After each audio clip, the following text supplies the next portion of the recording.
I messed up. I messed up, boys. I took 2 extra days of leave. So everyone else was already back, and they got 2 extra days of work on top of me. And I have been behind 2 days for the past week and a half. Listen up, maggots. This is the Grouch coming at you loud and clear with another edition of the Weekend Warriors podcast.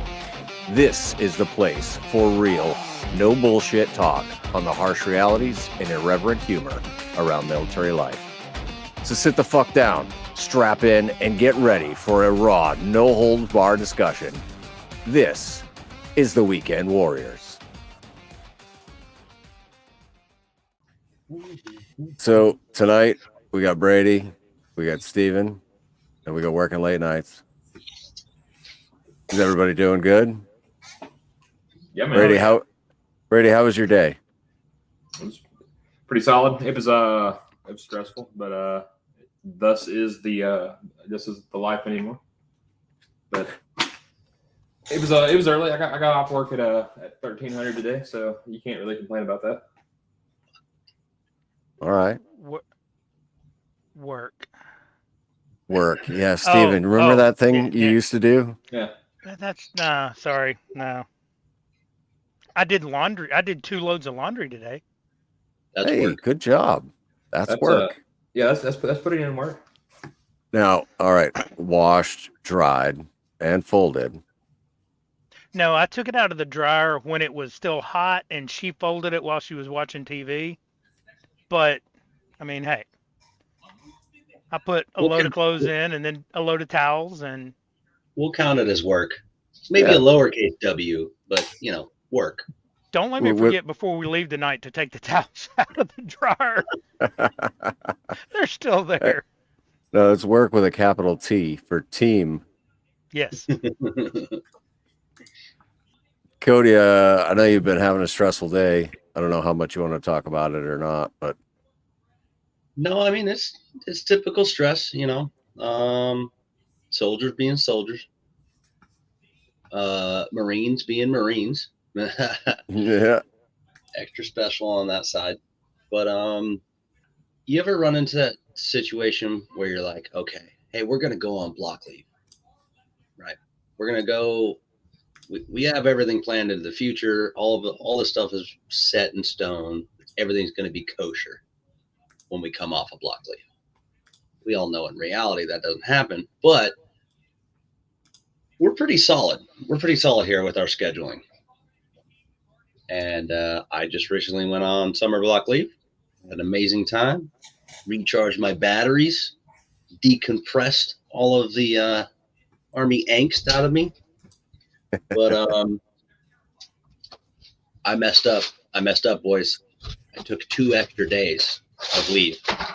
So everyone else was already back, and they got 2 extra days of work on top of me. And I have been behind 2 days for the past week and a half. And that added stress with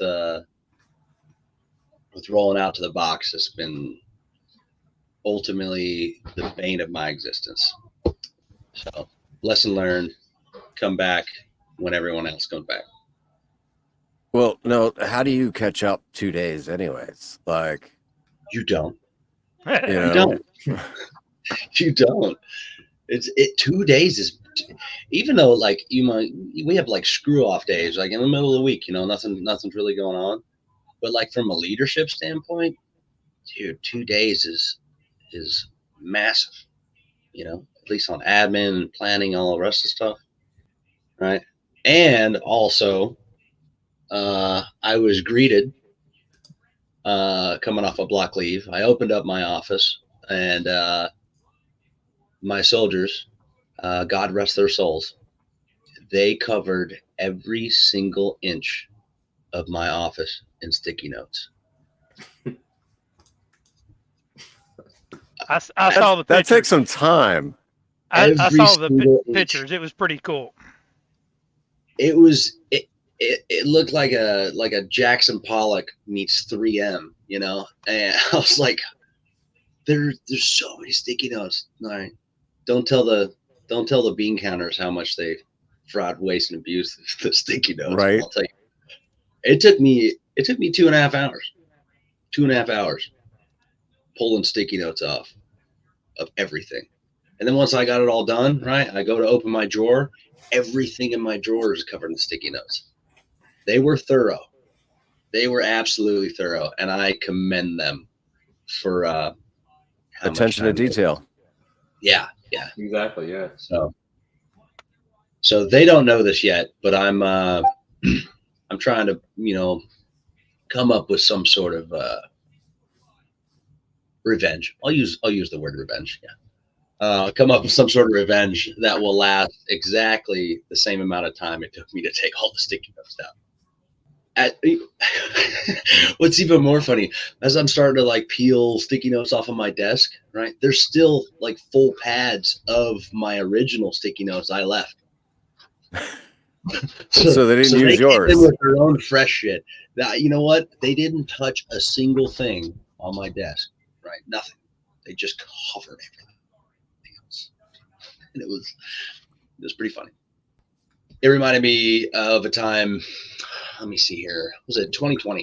We were stationed out in Afghanistan, and it was weird. Our fob, our little shop that we were operating out of, had like maybe 40 rolls of Christmas wrapping paper, like in the back of a closet somewhere. All right, well, we're not spending Christmas here. Hopefully, that's what we told ourselves, right? So we waited till the signal officer went home for the night, and we wrapped his entire office in Christmas wrapping paper. Everything, man. Like we wrapped the individual pens that were on his desk. Everything, right?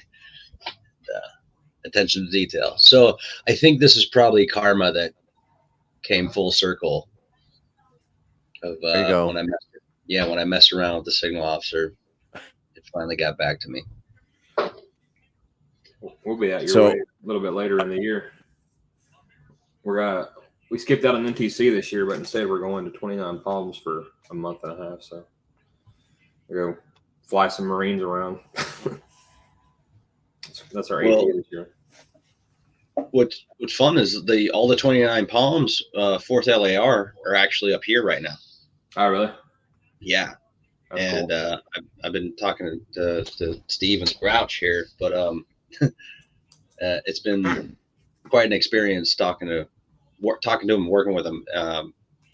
The very first interaction I had with them was they're like, dude, we're from the same desert, right?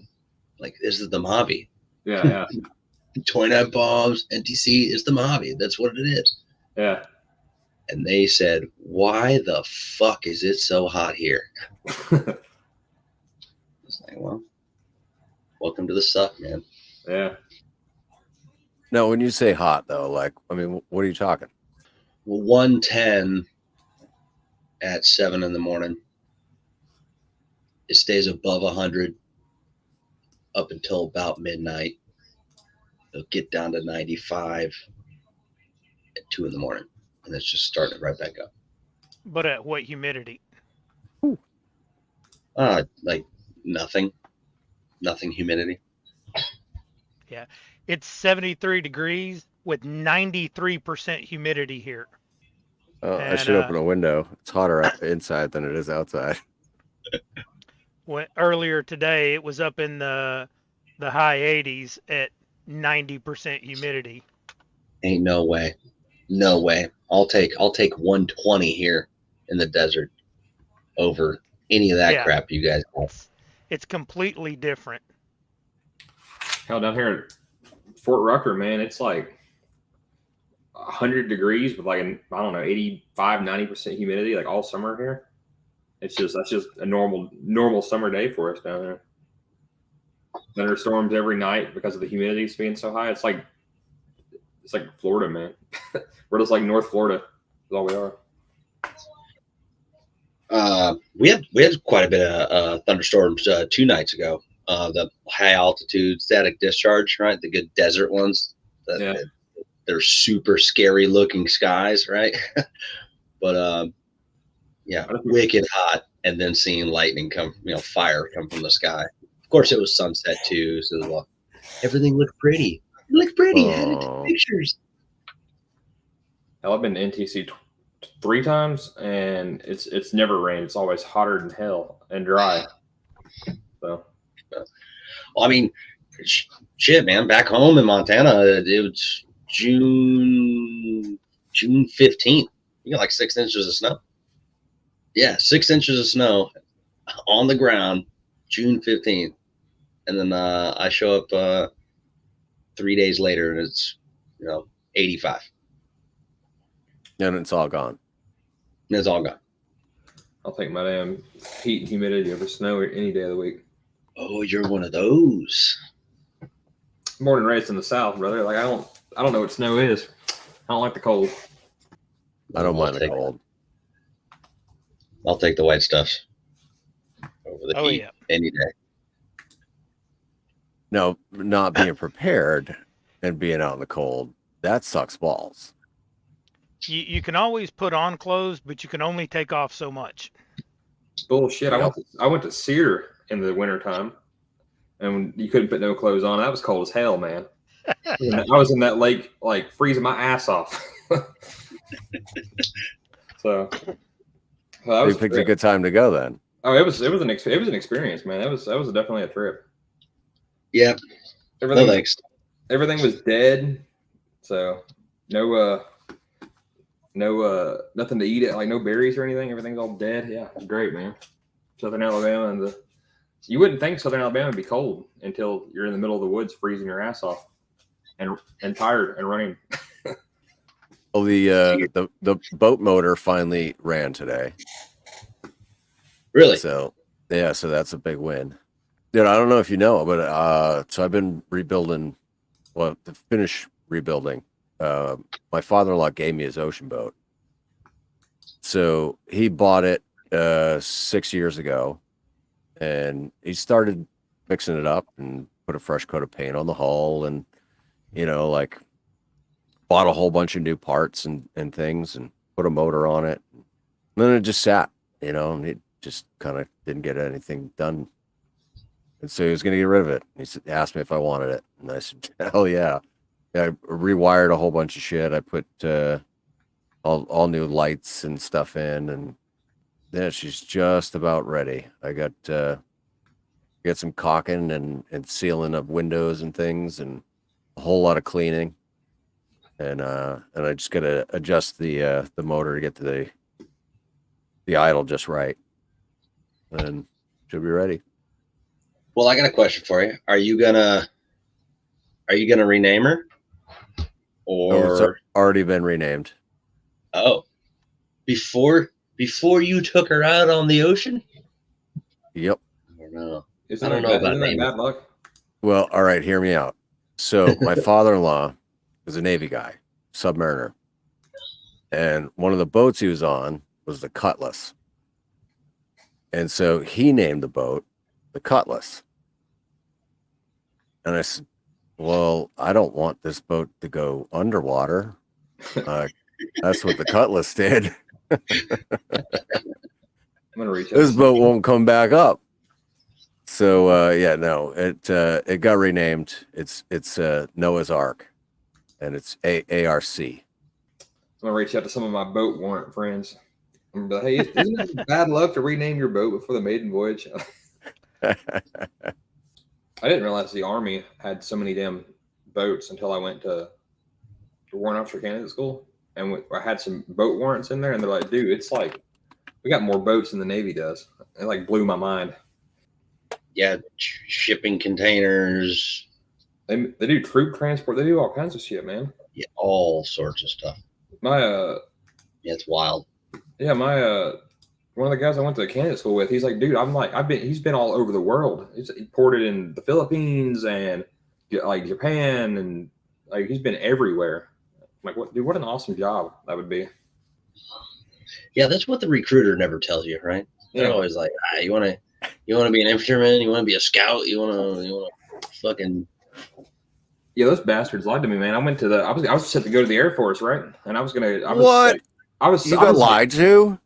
I was like, I was By a set to go to the Air recruiter? Force, man. What? I was like, gonna go fly F-16s, and he was like, if you want to fly airplanes, he's like, you don't want to go to the Air Force, man. You want to go to the Army. And I'm like, okay. He's like, yeah, man. He's like, you'll be flying F-15s in the Army in no time. I said, okay. And then here I was at Fort Rucker, Alabama. I was like, where's the F-15s? And they were like, what are you talking about? I was like, well, here I am. My guy's like, see, you want to be like me? I've got cross pistols. You don't want to be like that guy over there. That little blue circle? Yeah, that's not worth anything. You can't do anything with that. You want to be like me and be cross pistols. And I'm like, cool. What does that mean? He's like, yeah, we just drive around post and write speeding tickets.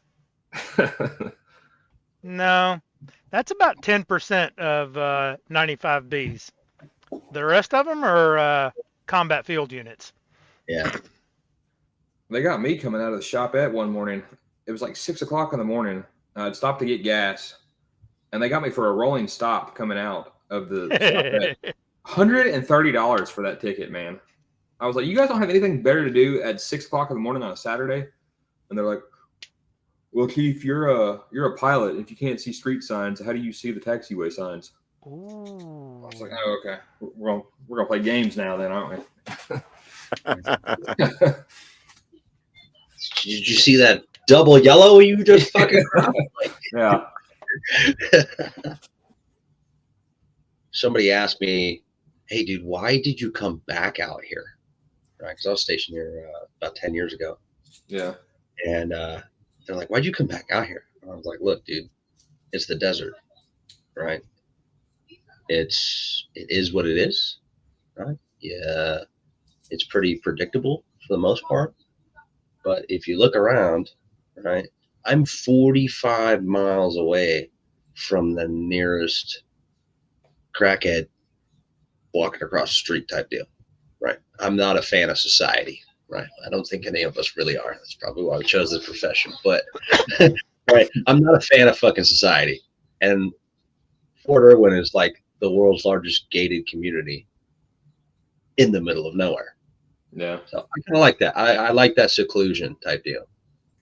But a lot of people get stir crazy, especially like spouses, families going like an hour in the middle of nowhere. I'm like, dude, you guys are right in the middle of everything, man. Vegas, LA. I say you're pretty close to Vegas, and I think you're closer to Vegas than you are LA, right? Yeah, I mean, you can, if you maximize your time on your weekends, you can actually have quite a bit of fun if you want to get off post. Or if not, I mean, yeah, fun on post. It'll work. Dude, I'll take middle of nowhere in the Northeast over the sandbox. I got to figure out why my computer is not working with digital modes on my radio. I'm not getting the audio out of my computer to my radio. It just stopped all of a sudden. I don't know why. Cable? No, it's not the cable. It's like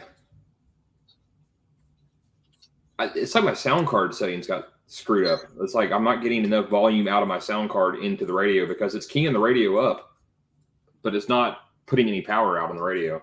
So there's always something funky with your radios, man. Was it working and now it's not? It was working. Yeah. No, it's not. And he didn't change a thing. Not a fucking thing. Yeah. Not that I know of. Man, I don't know. I'm a CW guy, man. I don't fuck with digital modes. So like, did you back up your settings? 991. Yeah, I backed up the settings, but it deleted like all my memories and everything, even though they were saved. When I did the firmware update, it won't load all my memory channels and stuff. So I had to like reformat the card and do it. But it loaded the settings, so I don't know. It was weird. I've definitely had SD card issues where, like I'll put it in and it'll reject it. And it'll tell me I need to format it. Yeah. And I'll take it out and I'll put it back in and then it'll be fine. Apparently it doesn't like mono plugs on my Morse paddles either. If you put a mono plug in there, it does not like it at all. So I've had to wire my straight keys where they're like a stereo plug, but I'm only using the tip and the sleeve, or the tip and the first ring or whatever. So it's tip ring. It's very finicky. It's got an awesome receiver on it, but it's got some finicky quirks to it. Fucking Yesu. I say that as I look at my nice, pretty ICOM 7300. Hey, I I am still a Yaesu guy and still love Yaesu. Um, but I don't know about forking out a buttload of money for him again. I bought that 991 and I loved it. Well, still love it, and played around with it on digital for a while, and then one day it just quit working, and so I thought it was me. So, or I thought it was my laptop at first, because whenever I'd plug it up, well, I tried 3 different computers. I'd plug it up, and the USB port in the back, nothing. It wouldn't make the little doo-doo at all. Yeah. So I finally mailed it off to Yaesu, and they're like, "Yeah, you blew the chip that's on the motherboard that controls the USB, and the only way to replace it, it's a surface mount, and the only way to replace it is to replace the motherboard. It's $640, Yeah. At but How about you no? can." At that point, you might as well just buy a new radio. You get the He said, 710 for what, $700? So they're 850 somewhere around in there right now. yeah, but Huntsville's next month, and they'll have it for $150 off or something. That's Yeah. the best time to buy Yaesu radios when the Handfests are going on. And but he's like, or you can use the SUC or SCU 17 or a Signal Link and do the same thing. You're just switching to an external sound card. Yeah.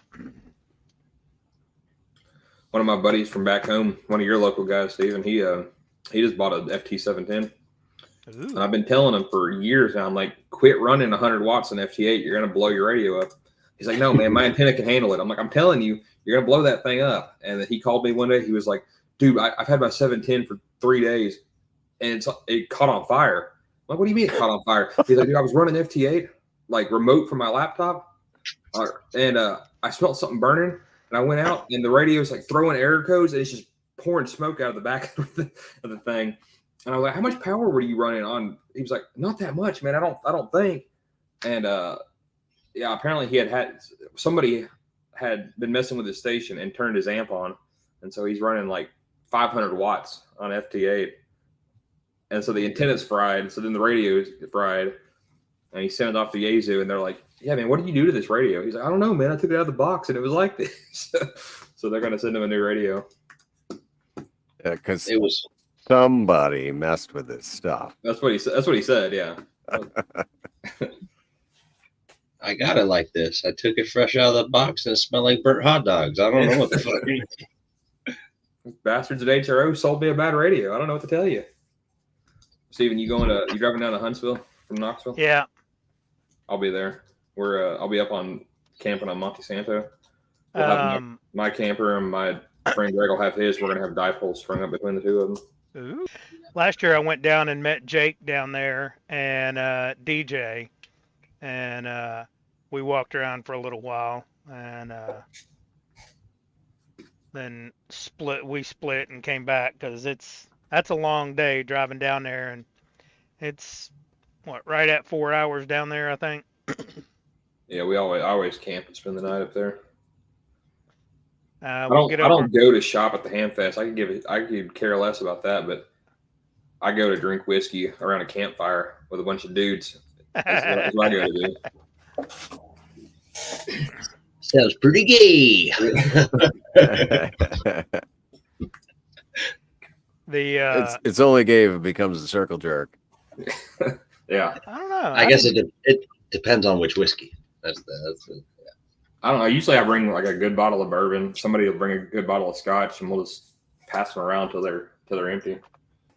The fun part about going down there is, 1, looking around at everything, but 2, going over to Gigaparts and seeing what they have on sale.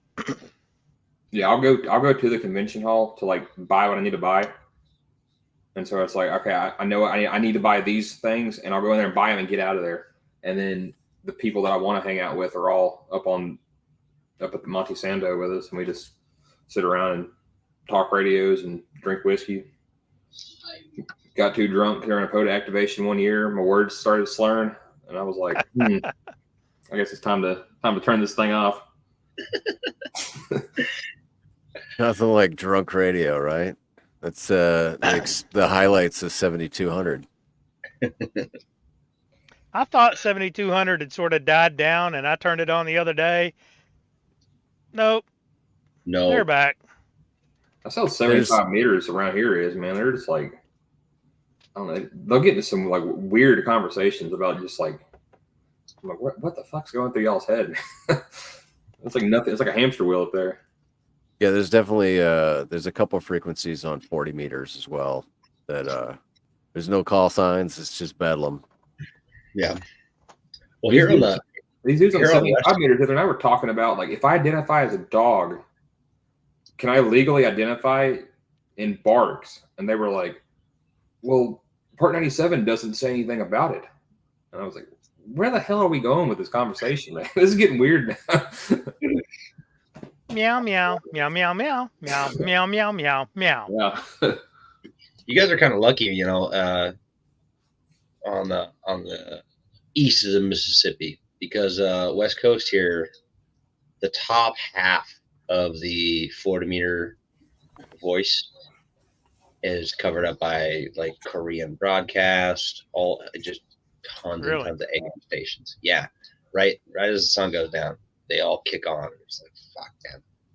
So we're all chunked into this small spot of, But y'all have a lot better HF nets and stuff on the right side of the U.S. than we do over here.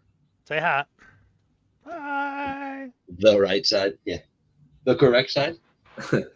There's like 3 HF nets that I used to love checking into, but now the propagation is just not there, and I can't get them, and they're all like in like Washington State, so I can't hear them anymore. It's kind of sad, but all we get on the East Coast is that stupid maritime mobile net all the time. That's fucking everywhere. Yeah.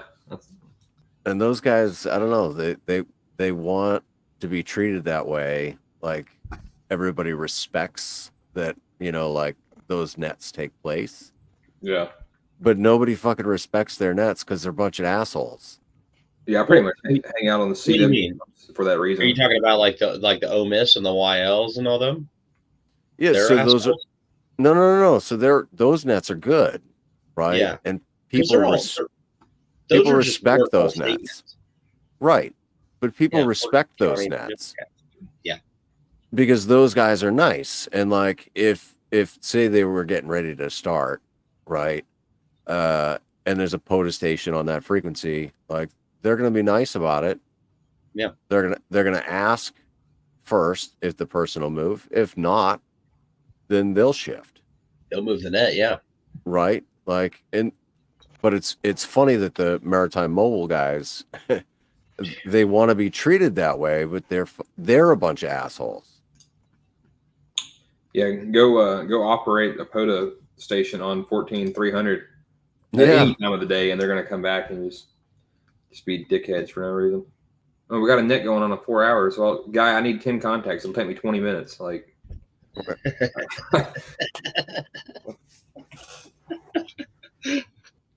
Sorry, we were talking about HF nets. A whole lot of those assholes on the CW side, man. It's like if you go down to the CW and like operate down there, I've never met anybody that's like been a total asshole. Like they'll actually listen before they call CQ, and if they hear you in there and they have to slow down for you or something, they're generally pretty cool. You don't really have the same problems you do up on the voice side. Dude, I want to. Oh my god, I want to learn CW so much. Because I mean, if you got a super compromised antenna, all that stuff, right? Little dits and dahs fucking make it every time. Especially, I train my soldiers that way too. I'm like, hey, I'll open up like a web SDR. We're like doing our little 20-watt man pack type shit. I have them build like some resonant dipole. And I'll pull up from here in California, I'll pull up a SDR in Texas. I'll pull up a SDR in Florida. I'll pull up an SDR up in Maine, right? Yeah. And then Washington State, and then we'll, 20 meters or whatever. And we'll see if we can hear our little 20-watt station. they're like, every single time, I'll get my call sign over, playing on the handbands. But they're like, oh yeah, that was scratchy, Sergeant. That was scratchy. Right? I was like, well, watch this. And I'll switch over to CW, right? Key a few times, and they're like, oh, that's fucking crystal clear. Like, see, that's it, dude. That's why we've won fucking world wars on this shit, man. Dits and das. Like, does the Army not teach it anymore? No, they don't even teach it at 18 Echo school anymore. It's not required. I know the Air Force still does, because we got a girl in our local club that's like commo in the Air Force, and she's like, she doesn't know how to send, but she's like was taught to receive it, and so she's pretty good at receiving CW, but she can't send it at all. So we're trying to teach her how to actually send CW, but I don't know what she does commo wise. I don't know, but she does something commo in the Air Force, and she said they still teach it down at Goodfellow Air Force Base. Oh, so this is Speaking the of- Republican convention Yeah. tonight? It's the final day of it, and Dude, he's fixing to start talking. So how did the Marines do with the dipole yesterday with no base? I haven't heard them on the radio yet today, and I can literally stand at the base of my antenna and see theirs. So It's like our refueling dudes that grab the Motorola HTs by the antenna, and like it's all like bent, and they're like, "Why the hell is my radio not working, man? Every time I key up, all I do is get like a beep." It's like, yeah, man, your antenna is like broken. dude, I'm so glad you brought that up, man. The Marines are on their kind of their own little fob type thing here, right? And every time I walk in, I'm wearing a different uniform than they are, so they're like, hey, who are you here to talk to? Gunnery Sergeant Benjamin or whatever. And these goofy goobers, man, they have these little LMRs, right? And they turn them sideways. There you go. They go, whoop, they turn them sideways, and they're trying to talk like this, like they're cool guys. And I'm like, but it makes the antenna work better. Yeah, but I can hear, because they're on a little repeater system, but I can hear the repeater chirp back for the the P25 constant roll. I was like, hey bud, let me show you something. Turn it this way, because that's where you're talking. Yeah. He's like, I pointed like this, like a laser. No, cheese dick. Straight up and down.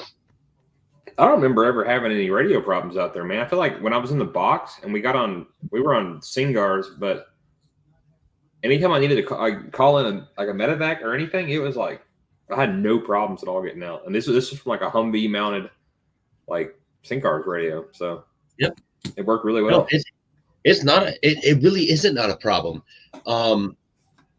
I fuck, man. I can do it all. I've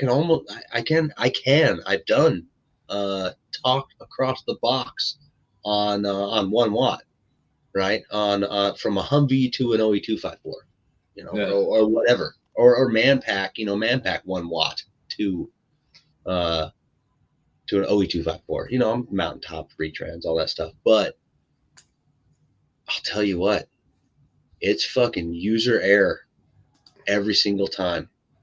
Nobody understands it. Nobody really applies the radio as a system. Yeah. To the effectiveness of what they're trying to do, right? And because they always say, your M4 is a weapon system, right? A weapon system, right? All of the parts have to work in order for it to fucking effectively, accurately do its job. And I'm like, hey man, every single time I meet someone who seems like they need a little bit of knowledge spit at them, I'm like, look, from the tip of that antenna all the way down to the fucking end of that button on that ham mic, all of that has to work. Yeah, it's a system, yeah. And they're like, you mean it's not a walkie-talkie? No, dude. Not quite. Yeah. It's almost there. Just a little better. That's why I try not to play radio on the bases and set up antennas and shit, because I don't want the damn platoon sergeant to be like, hey, Chief, you can. That guy knows radios. He's our new radio man. Like, no, fuck you. Oh, yeah, you're trying to Yeah. dodging that shit. Yeah, no, I'm like, I fucked up. I fucked up, dude. I'm the guy. They're like, fuck, go look for this fucker. yeah, the radios don't work. I'm like, Top, I don't know why it's not working. Like, I know why it's not working. I ain't saying shit. Better call Commo. I don't know what the hell's going on with it. Meanwhile, the coax is just like laying on the ground, not plugged in anything. So. Wait, what is Dana White doing at the Republican convention? Oh, he's a big time Trump supporter. No, I get that, but like, they need to bring entertainers in and these other type of influencers. They brought Hulk Hogan in. Hulk Hogan spoke tonight. Fucking old Terry. Yeah. Calling everybody Trumpomaniacs. Yeah.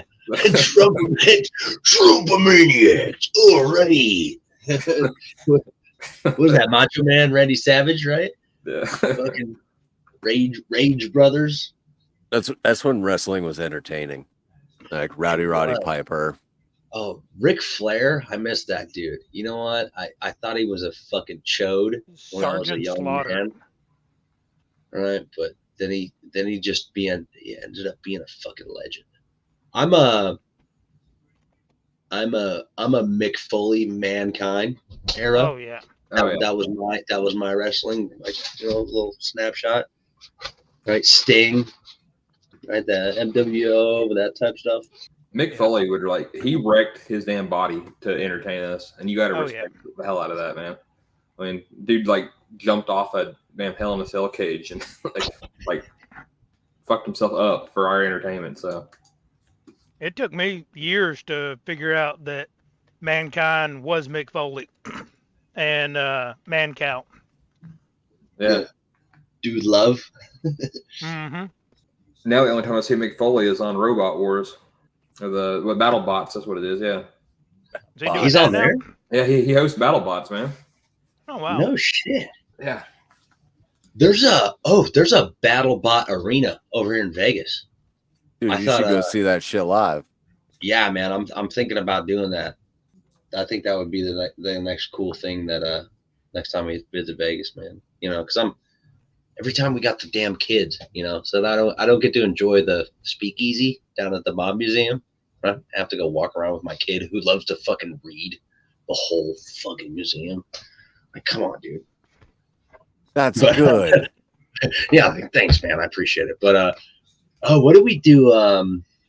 We did one of those. What were they called? Like medieval nights type thing. Oh, did you go to the medieval theater? Yeah. Well, the dinner and the show type thing, right? Yes. Dude, I love it. You know what's fucking crazy? Is the three theater, times. I love it. Dude, the theater, it wasn't really packed at all, right? I mean, we had our different countries and stuff, right? Our country, the loudest, drunkest motherfuckers on the planet. We're fucking, yeah, Viva la Danovia, fucking. It was great, man. Yeah, when we went to Orlando 3 years in a row, and so that was my thing. Was I dragged everybody to medieval theater. I just think it's kind of cool that you're sitting down for dinner or show, but the concept of dividing your audience into teams, right? They have no idea. They've never fucking met each other, right? There's just some drunk asshole eating a fucking turkey leg right next to another drunk asshole. Never met that dude in their entire life, but somehow they're sitting next to each other, screaming their fucking heads off, right? Chanting for this fucking goon that's on horseback because they had a pretty girl that walked up in front of them. Yeah. That's fucking glorious. That's and then of course it makes you want to be the guy on the horse. Oh yeah, absolutely. It's like, dude, let me go out there. I'll fight that fucking night.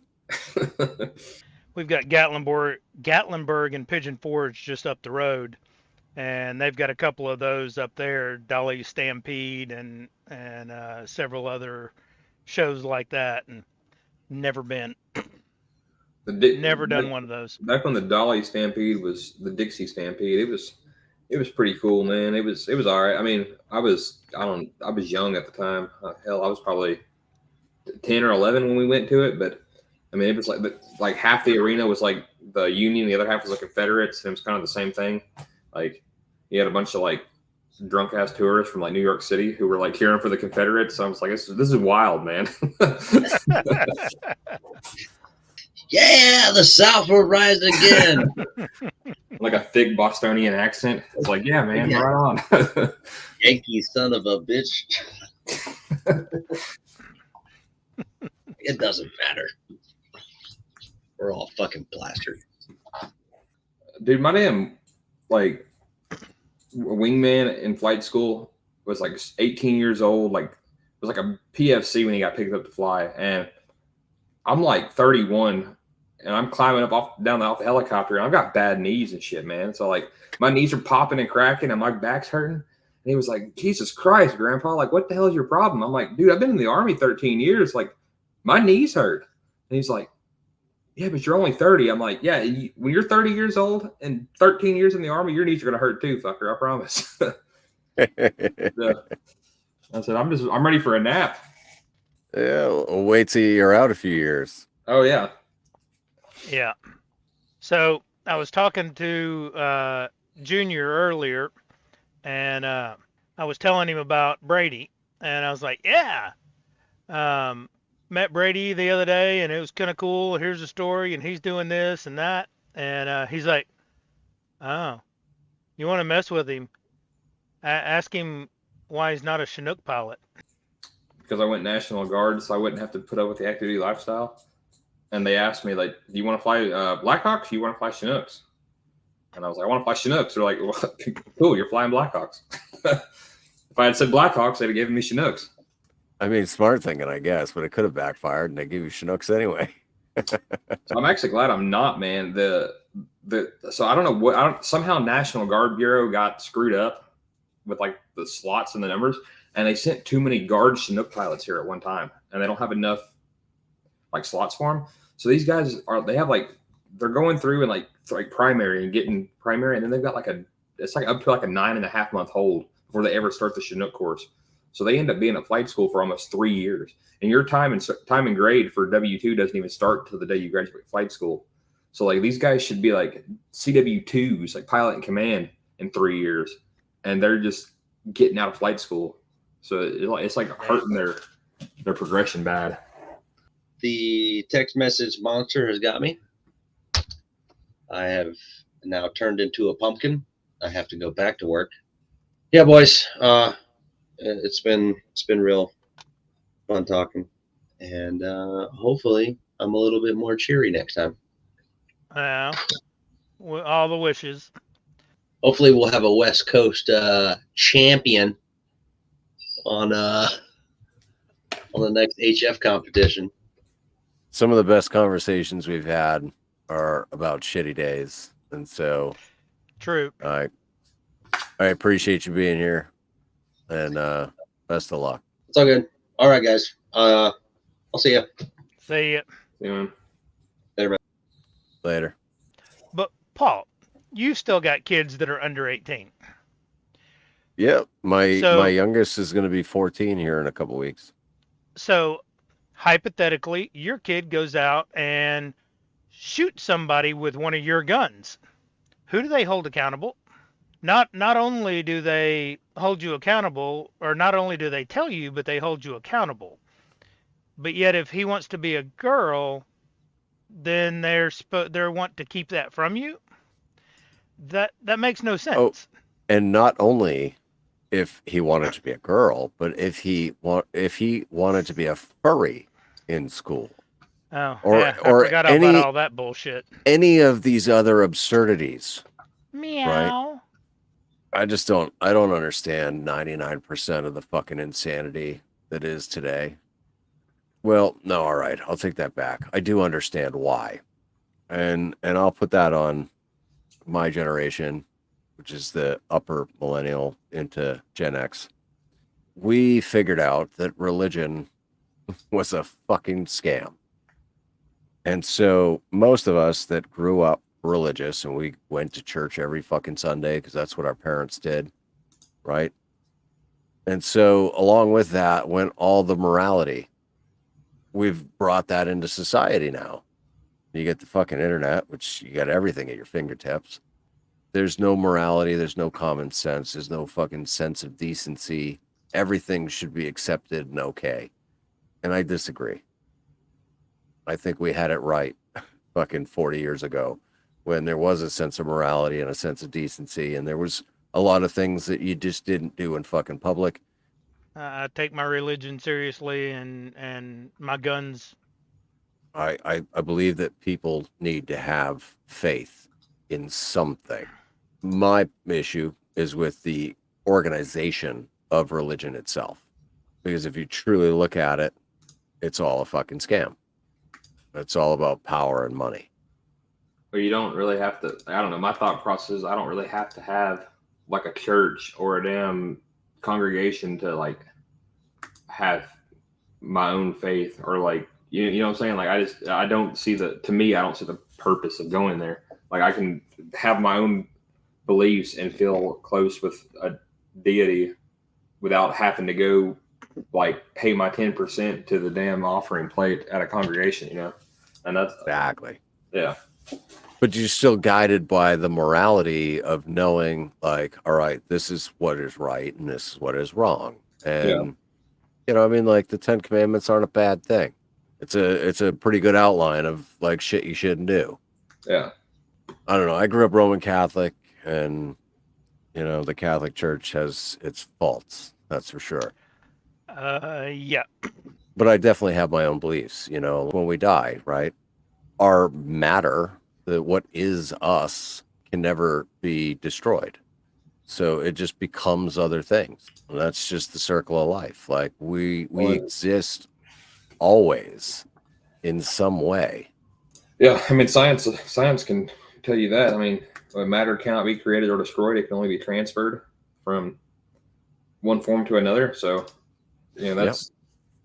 I mean, that's a pretty good way of looking at it. I don't know. I was raised Southern Baptist, and still believe all of that. Now, all right. So I won't get too deep into this if you don't want to. But I don't know that you know the Bible was divine inspiration, but I do believe that it was some semblance of a historical account of events that took place. All the way up until you had the King of England that decided to rewrite the books and the scrolls to suit his narrative. Once you get the King James version and some of the other newer translations that aren't necessarily accurate or omit things, then that's a human with an agenda. 100%. So what's the version you recommend? Mine is an NIV, New International Version. Now that we've gone off on a ideological and religious conversation. Yeah, man. I wasn't mentally prepared to have the old psychology like philosophy thing going on there. But so I got to say though that like that is one of the most amazing things about this group, and why I wanted to start recording some of these conversations because sometimes we go off on a rabbit hole, and it's a good conversation to have, Yeah. you know, and it might spark a conversation somewhere else. So I got out in '04. And since then, I've gone to lots of group therapy sessions, and it reminds me of that same kind of vibe that I had, you know, where I got to talk to guys that, you know, may not have been where I was, you know, but they were in similar places, whether it was World War II, Korea, Vietnam, you know, Iraq, Afghanistan, didn't matter. We all had something in common. That's why I like this. You know, I don't care if we go down a philosophical, ideological, theological conversation. It's just it's good to have these talks. It is, and we definitely need to. We've talked about it, and it's in the group chats and stuff like that, or the voice chats in our Discord channel. Um, throw a shameless plug or something in there, Paul, for our Discord channel. I'll put a link in the description. Yeah, there we go. PTSD and coping with things and talking and peer-to-peer counseling is one of the better helps, I guess you could say, for PTSD. And finding other people that have been through the same type of trauma or similar trauma, because each trauma affects each person differently. I'm Gen X, and my generation and the ones before me, fuck that shit, man. Suck it up. Drive Internalize on. that shit, rub some dirt on it, and move on. Yep. Um, but we learn that you do need to talk about it, and it is okay to show emotion. When you show emotion and where you show emotion are different and important things, but there is a time for that, and grieving about things that happened and shitty events that we didn't have control over that we were part of. There's a need for that, and we we have planned to do a PTSD episode. I know you and I have talked about it a couple of times. Yep. We just got to get some more people in here to do a good PTSD episode. And honestly, you know what? It's going to happen the same way as this episode and episode 1. You know, we're gonna have a conversation. It's gonna be a little bit raw. I truly feel like I don't have a lot of people that I can truly talk to. You know, and I go to therapy every week. I go see my therapist 9 a.m. Monday morning every week, and she's a vet too. You know, and it's nice that like she actually kind of encouraged this and she listens when I have shit to talk about. But sometimes I don't want a therapist answer, you know, even though she's a vet, like she's still a therapist. Like sometimes I don't want a therapist answer. I want a real answer from the boys, you know, especially like when I'm dealing with my kid. God, he's really testing me these last couple weeks. Yes, he is. Like, oh, so my oldest is 21, and I did everything wrong raising her. I admit it. Like fully, I did everything wrong raising her. But I always tried to do what was right. I always tried to teach her right from wrong. I wanted her to be independent and successful. She's independent. You know, I haven't heard from her in several months, and it's hard. It's trying. A lot of times, like I'll sit in the Discord and I'll talk to Cody, you know, super late at night, and we'll talk about things like that, like me and my kids and how I feel the difference between them and how I parent them different, and no, I'm just I'm grateful for this group, and I appreciate Brady joining us tonight. Yeah, Yes. I didn't even know this was going on. I just kind of. We're talking about PTSD, and he's over here dot dot did it dot dot did it dot dot dot. Fuck you dot dot dot dot dot. No, I didn't even know this was going on, and then Damn National Guard, I tell you. I just happened to pop into the Discord and saw it, man. So thanks for having me in here. Yeah, no, I'm glad because Yes. sometimes it's just me, Steven, Cody, and Robert. And there's other opinions than just ours. And I'll just say, hey, I appreciate anybody that stuck with us through all this, and I appreciate the good conversation. Appreciate you joining us, Brady, Steven, and Cody was with us earlier. It's always good to have him. And so once again, this will wrap a Weekend Warriors episode, and hope to see you again on the next one. Like and subscribe.